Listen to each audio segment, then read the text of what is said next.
이제 함께 은혜 받으실 말씀은요, 히브리서 11장 오늘 딱 한 절입니다. 21절 한 절만 보겠습니다. 함께 읽습니다. 시작.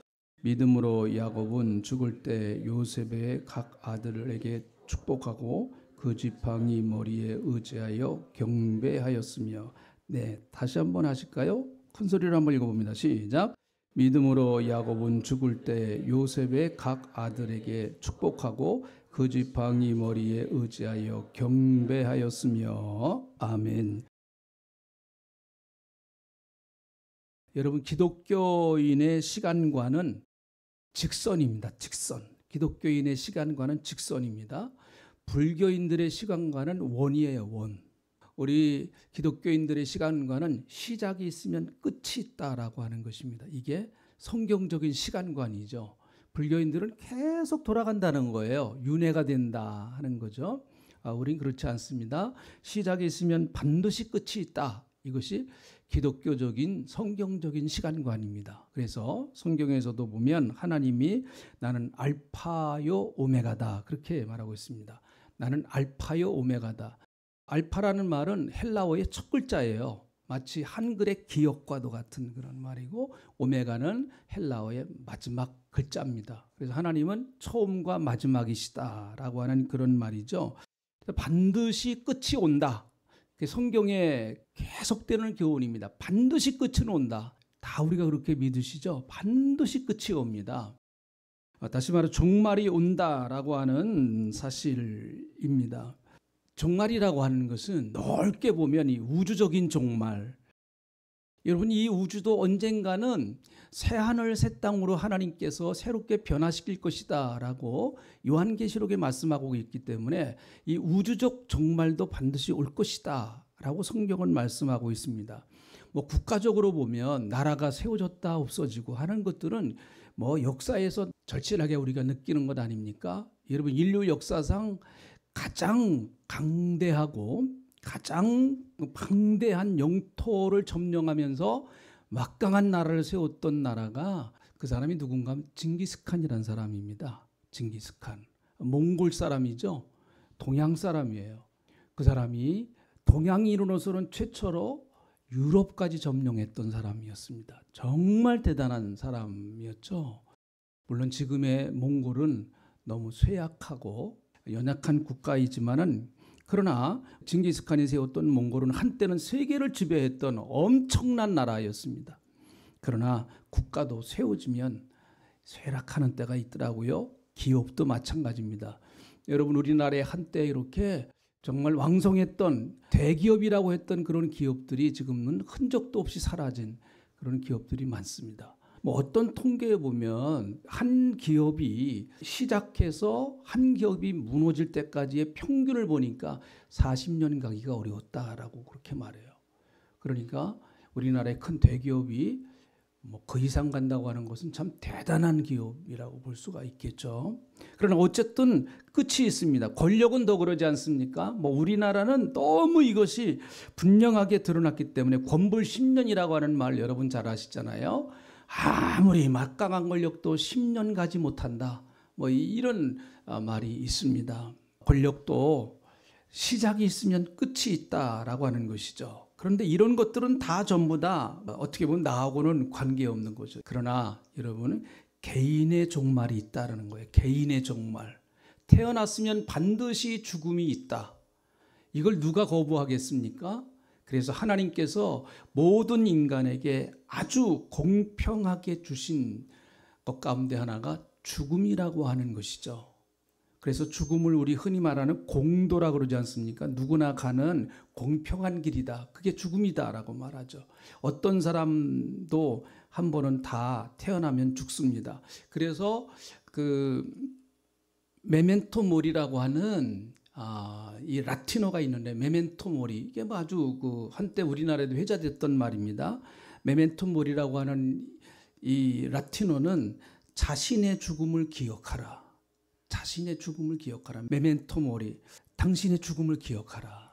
로마의 전쟁에서 승리하고 돌아온 개선 장군에게 많은 로마 시민들이 여러분 꽃을 들고 나와서 환호하면서 그 전쟁에서 승리하고 온 그 개선 장군을 맞이하고 있습니다. 그런데 그 개선 장군 뒤에는 노예가 항상 이 개선 장군에게 하는 말이 메멘토 모리, 너무 교만하지 마십시오. 자만하지 마십시오. 왕 장군이여 당신도 죽을 날이 있습니다. 항상 뒤에서 노예들이 그렇게 얘기했답니다. 이건 어떻게 보면 삶의 하나의 지혜일 수가 있겠죠.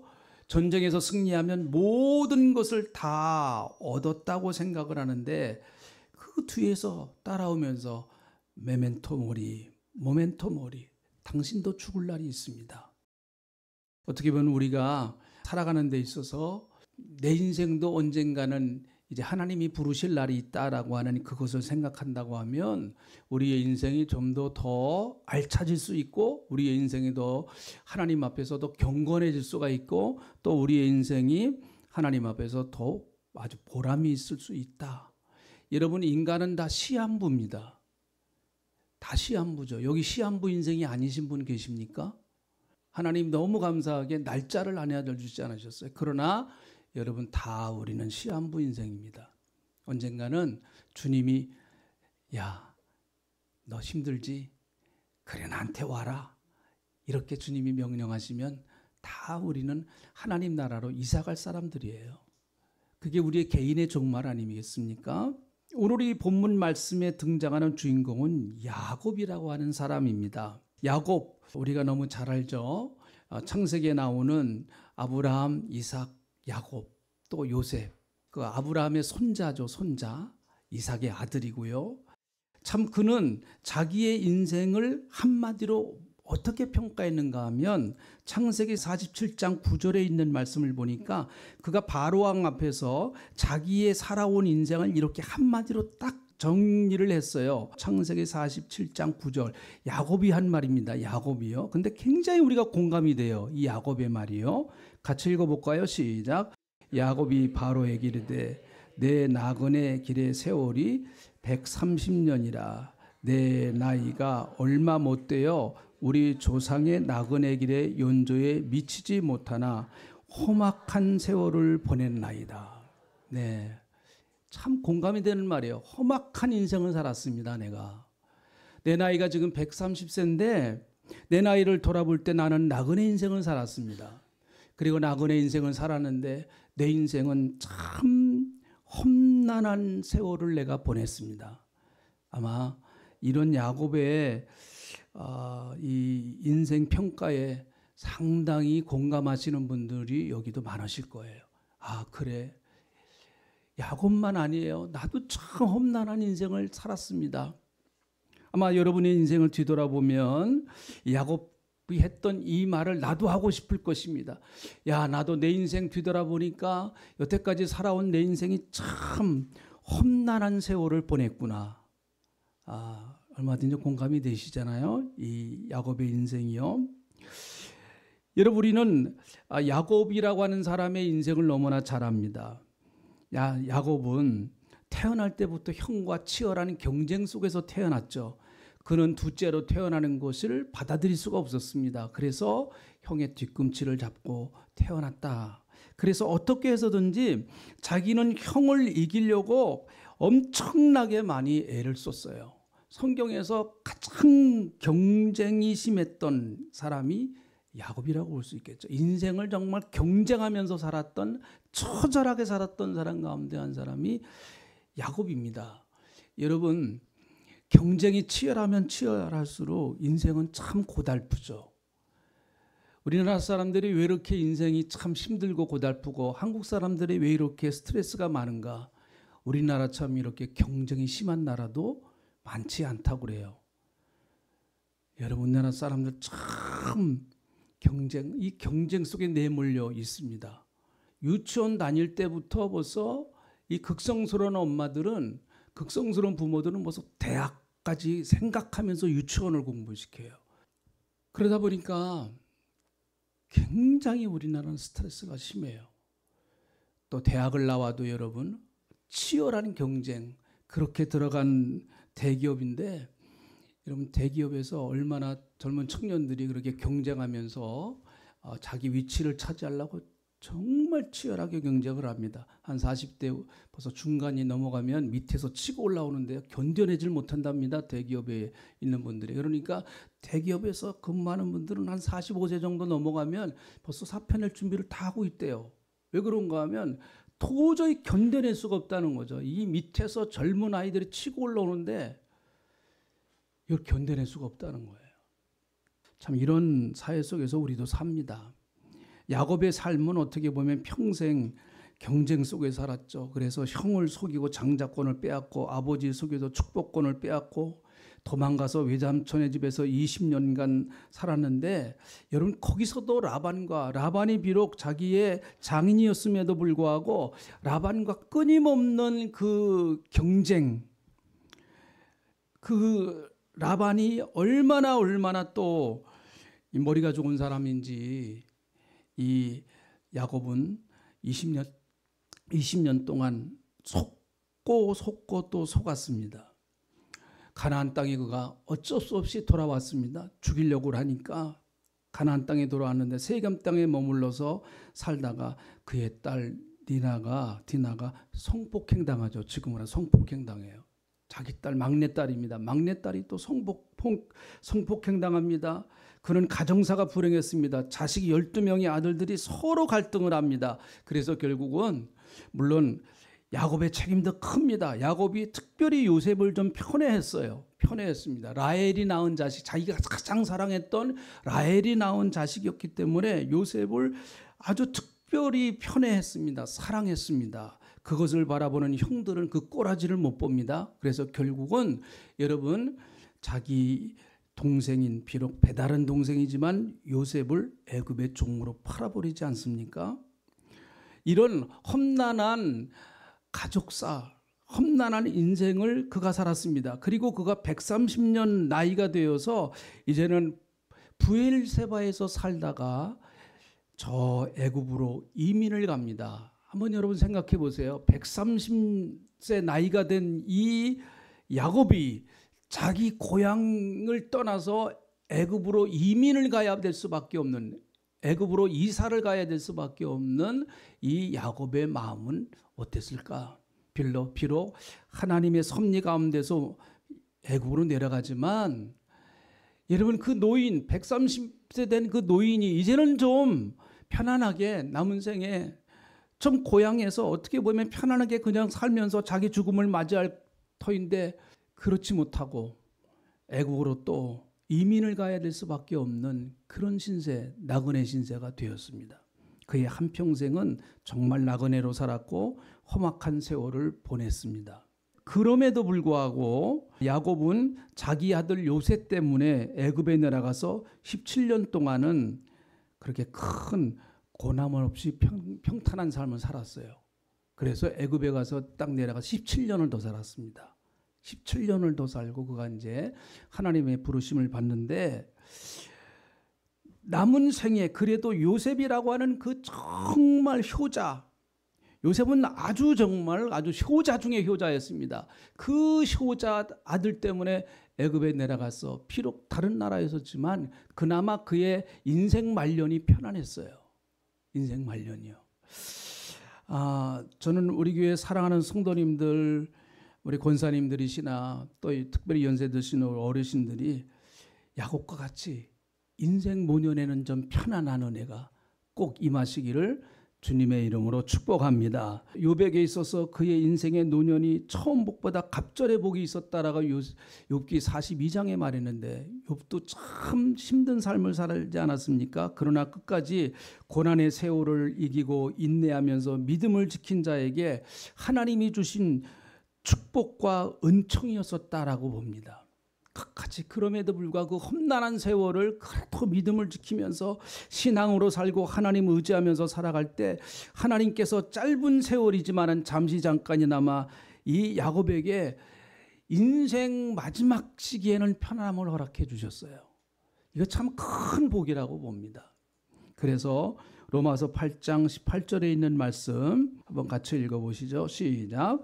생각하건대 현재의 고난은 장차 우리에게 나타날 영광과 비교할 수 없도다. 네, 지금의 우리의 고난과 우리의 지금의 어려움 것 이런 것들을 우리가 믿음으로 잘 이기고 극복해 나갈 때 장차 우리에게 나타날 하나님의 영광은 비교할 수 없다. 그렇게 말하고 있습니다. 하나님께서 이 땅에서 복을 주시든 아니면 하나님의 나라가에서 복을 주시든 하나님은 반드시 우리가 믿음을 지키면서 고난당한 것 그거 보상하실 거예요. 반드시 어떤 식으로라도 보상하실 겁니다. 내 시대가 아니면 내 자녀 시대에서라도 하나님은 반드시 보상하실 것이다. 할렐루야. 반드시 보상하실 것이다. 제 친구 목사님 가운데 먼저 천국 가신 목사님이 계신데 그 목사님 참 어렵게 목회를 하셨어요. 제가 볼 때도 제가 하나님 앞에 기도가 나와요. 하나님, 저도 목회하지만 저 목사님처럼 저렇게 고생하고 싶진 않아요. 하나님. 그렇게 기도가 나와요. 그래서 친구 목사님인데 먼저 천국 이제 가셨는데요. 근데 그 목사님이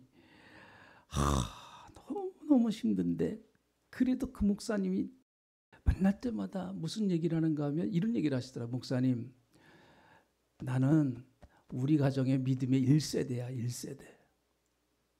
자기가 처음 예수 믿는데 가정에서. 그러니까 우리 가정에 내가 처음 개척자이기 때문에 선구자이기 때문에 나는 고난당할 수밖에 없어.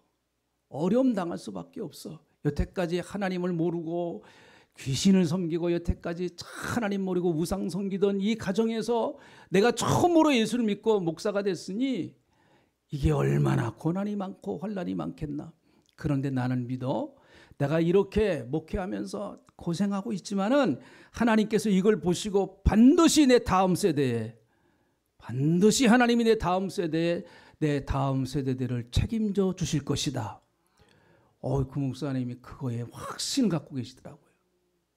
그러니까 지금 어려워도 지금 비록 목회가 좀 힘들고 잘 안 되더라도 내가 이렇게 하나님 앞에서 꿋꿋하게 믿음을 지켜내고 신앙을 지켜낼 때 하나님께서 내 다음 세대들을 축복하실 것이라고 하는 그 목사님의 그 확신이 정말 대단하시더라고요. 보니까 참 저도 그게 도전이 됐어요. 야곱의 마지막 모습은 창세기 49장에 나오는데요. 12아들들을 한 사람 한 사람씩 다 축복을 합니다. 다 축복을 해요. 그게 이제 이스라엘 나라의 하나의 전통이 되죠. 그래서 이스라엘의 부모님들은 돌아가시기 전에 꼭 자녀들을 이렇게 축복을 합니다. 저는 이런 것들이 우리 믿음의 가정에 좋은 가문의 전통이 됐으면 참 좋겠어요. 우리 믿음의 아버지가, 믿음의 어머니가 돌아가시기 전에 자녀들을 다 불러놓고 얘들아, 내가 너희들에게 정말 진심으로 축복한다. 여러분, 하나님께서 부모님에게 주신 놀라운 특권 가운데 하나는 자녀들을 축복하는 특권이에요. 어떻게 보면 그 자녀를 축복하는 특권은 그 교회 담임 목사보다 부모님이 더 간절하잖아요. 부모님이 더 간절합니다. 그 자녀를 축복하는 것은 세상에 부모님보다도 간절한 사람이 어디 있겠어요. 물론 담임 목사도 기도를 하지만 그 어머니의 마음, 아버지의 마음을 어떻게 따라가겠습니까? 여기 우리 계신 어르신들, 젊은 분들도 마찬가지고 꼭 내가 마지막에 가까웠다라고 느껴질 때 이 야곱처럼 하세요. 자녀들 다 불러놓고 한 사람 한 사람 정말 축복하세요. 하나님 잘되게 하시고 정말 복받게 하시고 눈물 흘리며 축복하세요. 자녀들이 아직 예수 믿지 않는 자녀들 있다고 하면 정말 눈물을 흘려가면서 복을 빌어주세요. 그 자녀 부모가 여러분 마지막 그 생을 마치면서 마지막 눈물 흘리면서 자녀들을 위해서 간절히 기도하는데 아무리 예수 믿지 않는 자녀라고 할지라도 어떻게 마음에 감동이 안 되겠어요? 그렇지 않겠습니까? 어떻게 마음에 감동이 안 되겠어요? 그가 사람인 이상. 예. 야곱은 자기의 사랑하는 아들 한 사람 한 사람을 다 일일이 이제 축복을 하고 그리고 침상에 앉아서 거의 이제 기운이 다 쇠하였어요. 147세가 됐으니까 나이가 이제 기력이 다 쇠했습니다. 겨우 침대에서 앉아서 이제 간절히 기도를 합니다. 그리고 마지막 유언을 하는데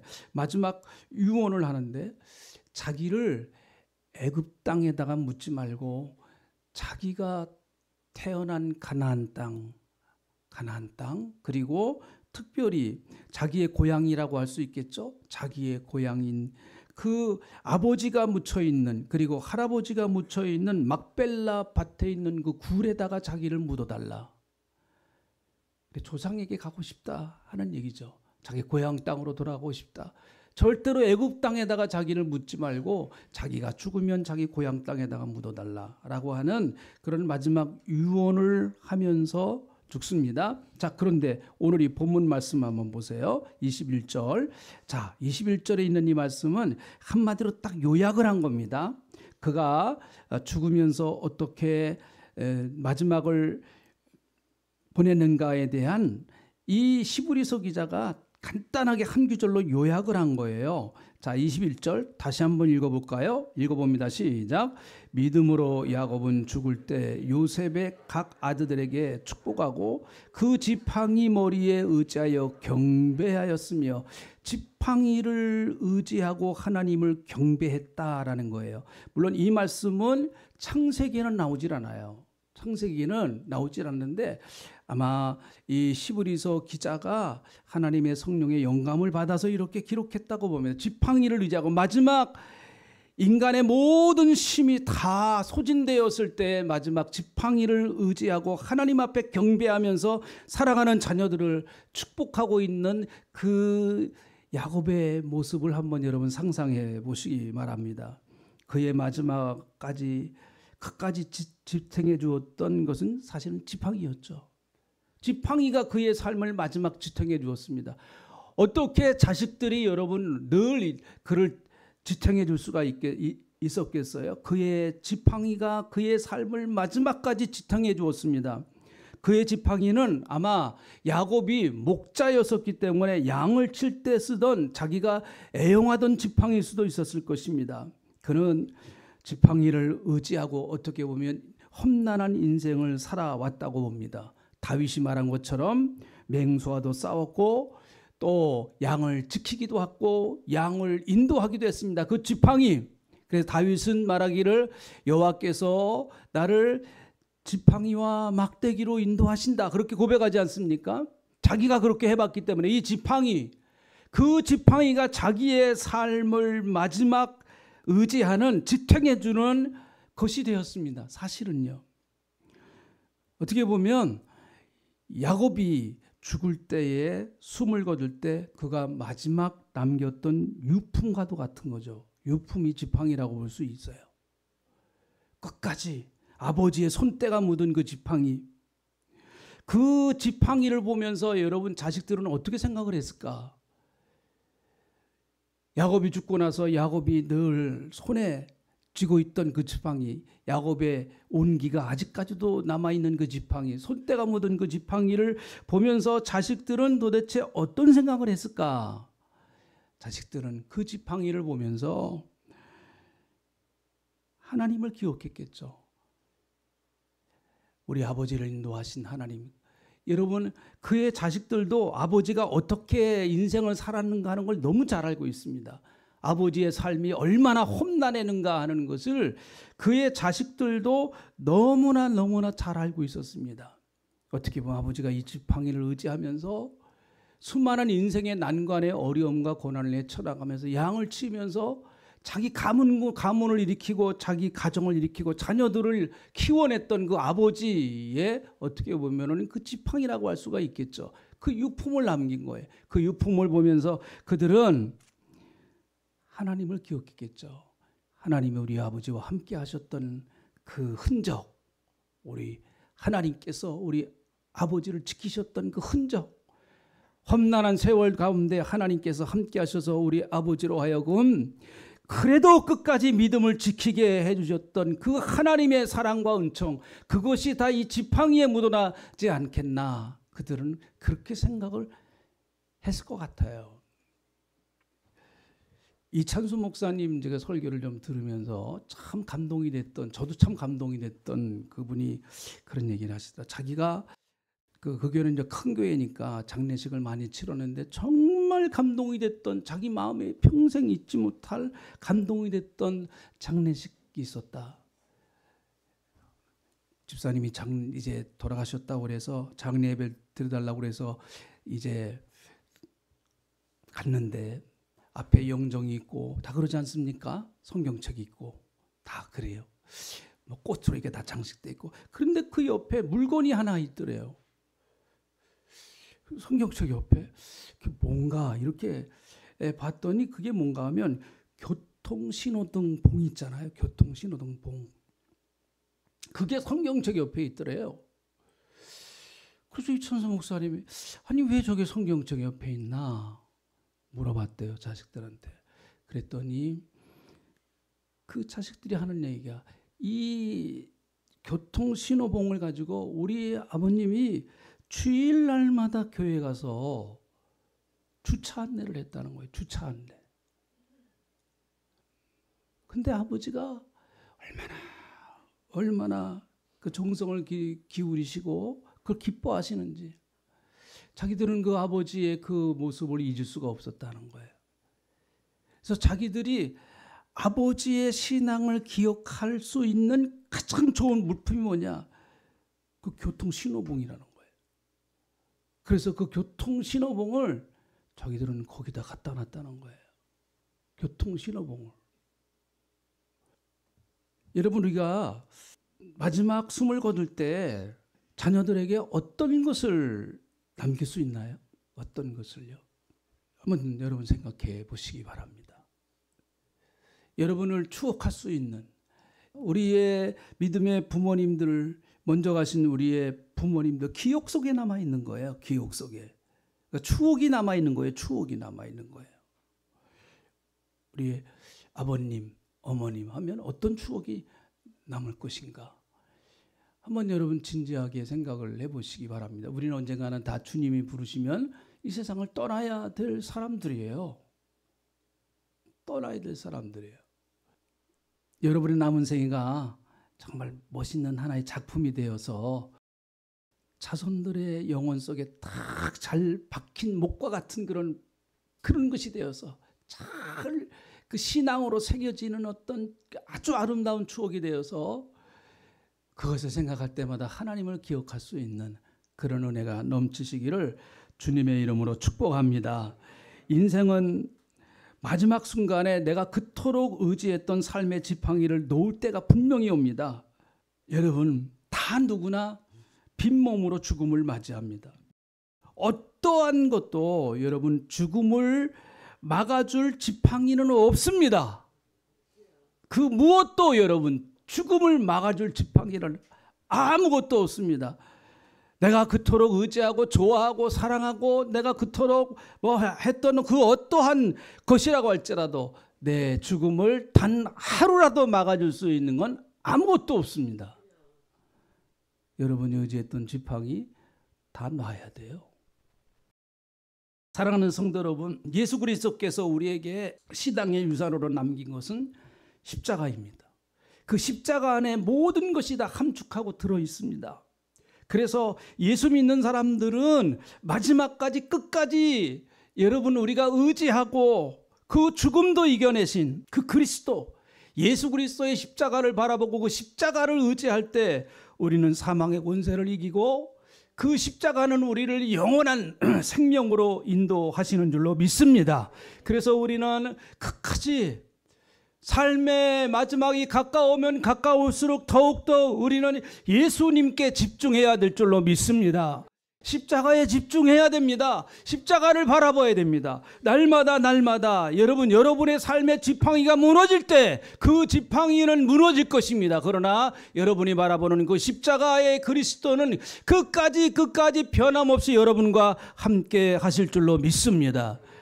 그래서 히브리서 12장 2절에 있는 말씀 읽고 마치겠습니다. 그리스도인은 인생의 마지막을 의지할 분이 오직 지팡이 되시는 십자가 예수님이시죠.